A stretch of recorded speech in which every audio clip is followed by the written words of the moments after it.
नमस्कार, मैं अशोक कुमार पांडे और स्वागत है आपका द क्रेडिबल न्यूज पर। जैसा मैंने पहले भी बताया है कि हम एक सीरीज शुरू कर रहे हैं, रोज किसी एक एक्सपर्ट का वीडियो किसी एक विषय पर। आप जानते हैं कि हमारे यहाँ जो इकॉनमी का मामला है वो बड़ा टेढ़ा होता है। इतनी आसानी से इकॉनमी समझ में आती नहीं है। मैं खुद इकोनॉमिक्स का स्टूडेंट रहा हूं, इसलिए इकॉनमी में मेरा खुद बहुत इंटरेस्ट है। अमेरिका ने टैरिफ लगाया, असल में उसका क्या असर होगा? रूस से तेल खरीदना अगर मोदी कम करेंगे और फिर बंद करेंगे तो भारत के बाजार पर उसका असर क्या होगा? और इस तरह के तमाम सवाल हैं जिनका जवाब हर आदमी देने की कोशिश करता है, लेकिन चूंकि अर्थशास्त्र और वाणिज्य की समझ नहीं होती है, इसलिए वो समझ में आता भी नहीं है और अक्सर गलत साबित होता है। हमने डॉक्टर पीएस बोरा से, जो बीकानेर में रहते हैं, अर्थशास्त्र के विशेषज्ञ हैं और जिनके आलेख, जिनके आर्टिकल्स लगातार अखबारों में छपते रहते हैं, हमने उनसे निवेदन किया कि हमारे चैनल के लिए हफ्ते में एक दिन आइए और थोड़ा सा इकॉनमी और इकोनॉमिक्स हमको समझाइए कि देश की अर्थव्यवस्था में जो ये नाटक चल रहा है उसके असल में मानी क्या है, उसका क्या असर जनता पर पड़ेगा। डॉक्टर साहब ने सुनी हमारी बात और वीडियो बनाया है। छोटा सा वीडियो है, 12-13 मिनट का। इसको जरूर देखिए ताकि समझ पाइए कि क्या चल रहा है इकॉनमी में। नमस्कार, आपका स्वागत है टीसीएन पर। मैं डॉक्टर पीएस बोरा आपसे बात करना चाहता हूं। आज अमेरिका के राष्ट्रपति ट्रंप की टैरिफ की नीतियां, जिनको सुनते हुए एक कान पक गए हैं हमारे, और हमारी सरकार उसके सामने क्या कर रही है, हमारी सरकार की क्या कूटनीति अभी तक रही है, या हमारी सरकार की क्या आर्थिक नीतियां या आर्थिक सुधार रहे हैं, उस पर आपसे बात करना चाहता हूं। दोस्तों, जैसा कि आपको पता है कि ट्रंप जब से अपने इस दूसरे टेन्योर में अमेरिका के राष्ट्रपति बने हैं, तब से वो पूरे विश्व में लगातार अपनी टैरिफ की नीतियों के चलते चर्चा में हैं और उन्होंने भारत को भी इस मामले में बहुत परेशान कर रखा है। हालांकि हमें उनसे ये आशा नहीं थी, क्योंकि हमारे उनके साथ काफी दोस्ताना संबंध रहे हैं। खैर, इस पे बात नहीं करेंगे कि दोस्ताना संबंध किस कारण थे और क्या था। लेकिन ट्रंप की जो टैरिफ की नीतियां हैं, उन्होंने भारत के आर्थिक जगत को या भारत के समाज को परेशान करके रख दिया है। और अब तो कहीं ना कहीं ये लग रहा है, क्योंकि बीते कई दिनों से जिस तरीके से वो कई सार्वजनिक मंचों से भारत की सरकार पर भी प्रेशर डाल रहे हैं कि भारत ने ये वादा कर दिया है कि वो रूस से अब तेल नहीं खरीदेगा, ये चीजों ने तो हद पार कर दी है। अब बात ये करनी है हमें इस वीडियो के माध्यम से, क्या भारत ने अब तक क्या कूटनीति चली है, या भारत ने अपने क्या आर्थिक सुधार किए हैं किसी भी तरीके के घाटे से बचने के लिए। देखिए, एक बात तो बड़ी साबित सी होने लग गई है कि तकरीबन 6 महीने बीत गए हैं, 2 तिमाहियां बीत गई हैं, अप्रैल वाली तिमाही निकल गई, अब जुलाई के भी रिजल्ट आने वाले हैं, अक्टूबर मिड चल रहा है, जुलाई अगस्त सितंबर की तिमाही के भी रिजल्ट आ जाएंगे। हर कोई इस बात से अब ऑलमोस्ट एक तरीके से निश्चित है कि भारत पर ये जो अमेरिका की टैरिफ की जो दरें लगी, इसके दुष्प्रभाव तो आएंगे और जीडीपी कहीं ना कहीं गिरेगा हमारा, उसके अनुमान आने लग गए हैं। अब सरकार क्या कर रही है? देखिए, जीडीपी क्यों गिरेगा? बड़ी क्लियर सी बात है, क्योंकि हमारे एक्सपोर्ट गिरेंगे, क्योंकि अमेरिका ने भारत के निर्यातों पर कर लगाए हैं। यानी भारत जो अमेरिका को निर्यात करता है, या दूसरे शब्दों में कहूं कि अमेरिका जो भारत से खरीदता है, उस पर अमेरिका ने टैरिफ लगा दिया।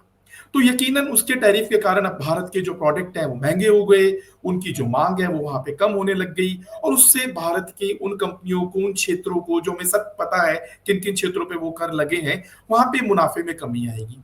अब जब मुनाफे में कमी आएगी तो इसका इफेक्ट क्या होगा? इसका इफेक्ट रोजगार पे भी पड़ेगा। यानी एक एक विशियस सर्कल है, जिसकी शुरुआत अभी सिर्फ मुनाफे में कमी होने से हुई है। उसका प्रभाव आएगा जब प्रति व्यक्ति आय में भी कमी आएगी, लोगों के रोजगार भी जाएंगे, यानी एक पूरा विशियस सर्कल चलेगा। अब भारत ने अब तक क्या किया है? देखिए, कूटनीति के हिसाब से भारत लगातार बातचीत तो कर ही रहा है, लेकिन बातचीत का अभी तक कोई हल आया नहीं है। ट्रंप लगातार एक तरीके से अमानवीय व्यवहार कर रहे हैं, अविवेकपूर्ण व्यवहार है उनका, पूरी दादागिरी है।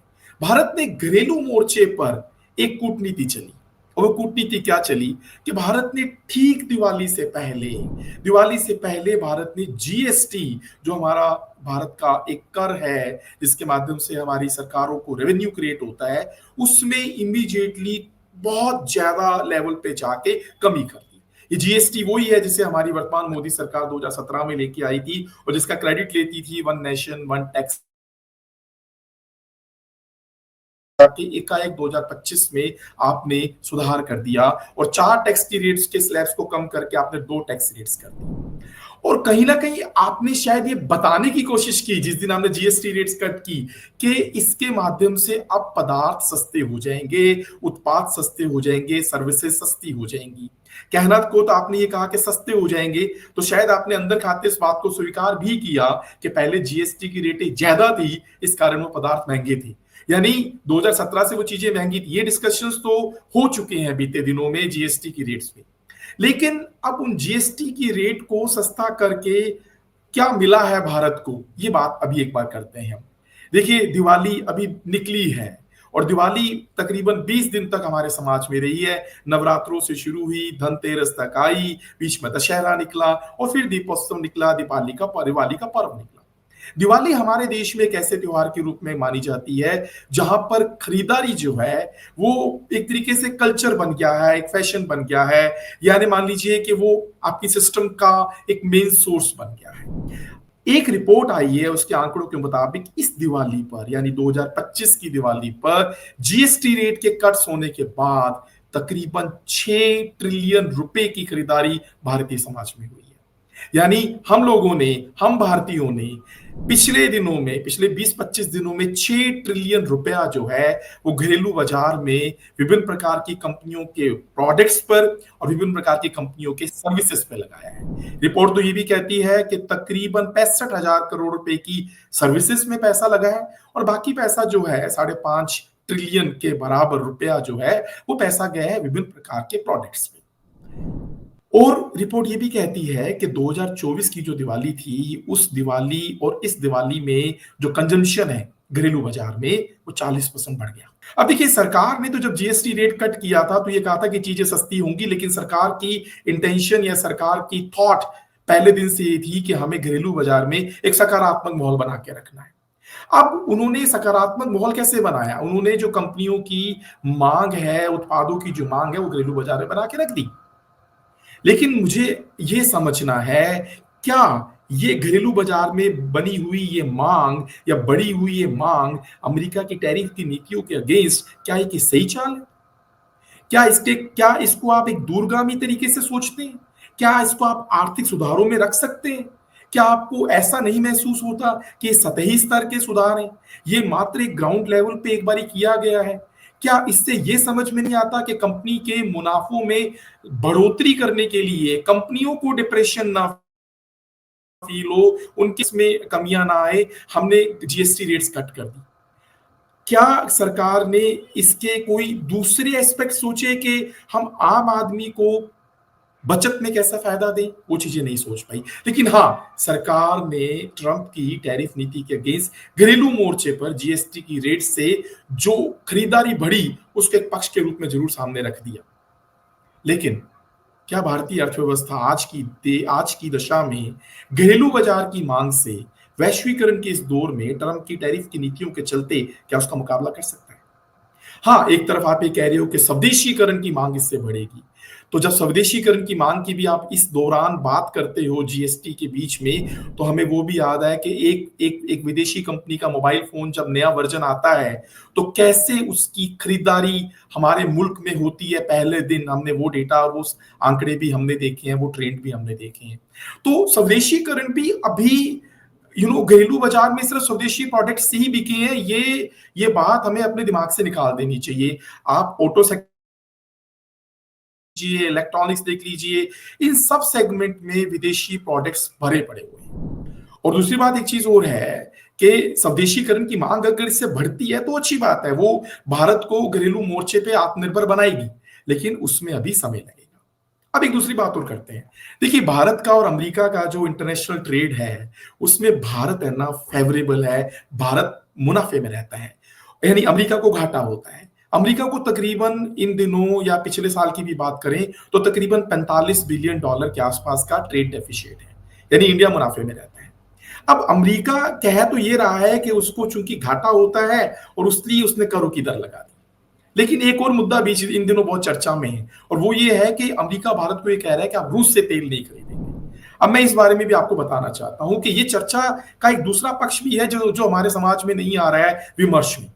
देखिए, रूस के साथ हमारे ट्रेड जो है ना वो तकरीबन कोरोना से पहले या 2021 तक बहुत कम ट्रेड होते थे, करीब $13 बिलियन के ही ट्रेड थे, जिसमें $3 बिलियन के हम भारतीय उन्हें एक्सपोर्ट करते थे, $10 बिलियन का हम उससे खरीदते होते थे।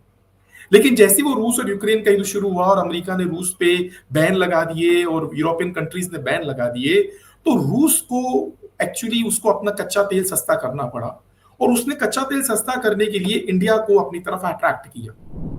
आपको याद होगा, भारत हमेशा कच्चा तेल अपना जो है मैक्सिमम जो है वो मिडिल ईस्ट कंट्रियों से खरीदता रहा है। लेकिन जैसे ही रूस ने अपने कच्चे तेल के प्राइसेस को कम किया तो भारत ने ताबड़तोड़ खरीदारी शुरू कर दी। यानी 2021 तक रूस के साथ भारत का जो ट्रेड है वो 13 बिलियन का था, जो आज तकरीबन 50 बिलियन का हो गया है। और उस 50 बिलियन में भारत का 46-47 बिलियन का 46 या 47 बिलियन डॉलर का डेफिशिएट है, क्योंकि हम रूस से लगातार कच्चा तेल खरीद रहे हैं।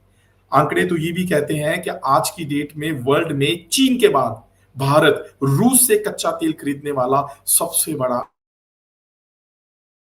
कहता है कि उसको सस्ता मिल रहा है इसलिए वो खरीद रहा है।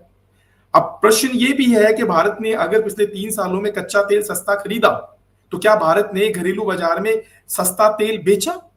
नहीं बेचा। इस पे भी हम चलिए डिटेल में बात नहीं करते हैं कि भारत ने क्यों नहीं बेचा, लेकिन ये समझ आना जरूरी है कि भारत ने जब इतनी बड़ी तादाद में कि आज वो चीन के बाद दूसरा मुल्क बन गया है और 13 बिलियन से उसका जो फिगर है वो 46 बिलियन पर पहुंच गया है, तो हमें क्यों नहीं मिला भारतीय बाजार में, घरेलू बाजार में सस्ता तेल क्यों नहीं मिला? अब बात यह है कि एक आंकड़ा जरा टच करिए, आपको ऐसा लगेगा कि ये कोइंसिडेंस है, लेकिन ये कोइंसिडेंस नहीं है।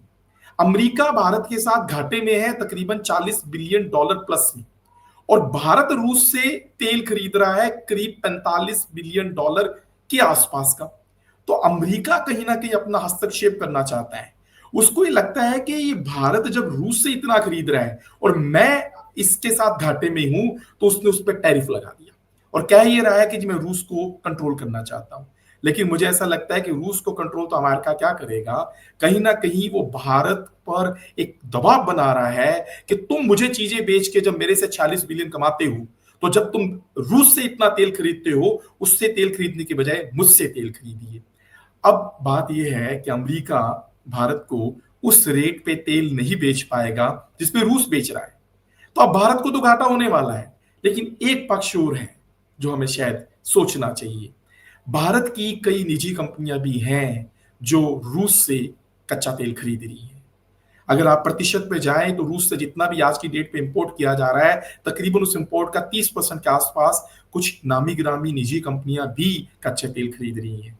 शायद भारत को अपनी कूटनीति चलनी चाहिए फाइनेंस के पॉइंट ऑफ व्यू से, आर्थिक पॉइंट ऑफ व्यू से, वो ये है कि अपनी निजी कंपनियों को रूस से खरीदने पर पाबंदी लगाए, डाइवर्ट कर दे, उन्हें अमेरिका के साथ डाइवर्ट कर दे। अमेरिका भी राजी हो जाएगा, रूस से भी आपको मिलता रहेगा और कहीं ना कहीं आप अपनी पैंट जो है वैश्वीकरण के इस दौर में अपने आप को सही तरीके से स्थापित करते रहोगे। हाँ, कई लोग ये भी कहते हैं कि भारत को चीन की तरफ बढ़ना चाहिए। चीन के साथ भारत के संबंध कभी भी उन दो संबंधों में आत्मीयता नहीं रही है, और चीन के साथ तो भारत तकरीबन 100 बिलियन से ऊपर लॉसेस में चल रहा है, डेफिशिएट में। और चीन को तो अभी अमेरिका का विकल्प तो चीन नहीं बन सकता। तो भारत को या तो रूस के इस मुद्दे पर अमेरिका के सामने मुकर होकर आना चाहिए, और या फिर कुछ ऐसी डिप्लोमेसी यूज करे कि निजी कंपनियों को रूस से खरीदने से मना करे और कुछ हिस्सा वो अमेरिका को दे दे। और आखिर में एक बात और कि अमेरिका को घरेलू बाजार में बढ़त बनाकर जो हमने जीएसटी की रेटें कम करके दिवाली पे एक ताबड़तोड़ी खरीदारी की है, उससे शायद हमने अमेरिका को जवाब देने की कोशिश की है। लेकिन ये सतही स्तर लगता है, ये कोई दूरगामी स्तर नहीं लगता है। दिवाली तो बीत गई, अब आगे क्या होगा, अब उन कंपनियों के मुनाफे कैसे बने रहेंगे, इन चीजों पे सरकार को जितना जल्दी हो सके सोचना चाहिए। थैंक यू, शुक्रिया, बहुत बहुत धन्यवाद। Thank you.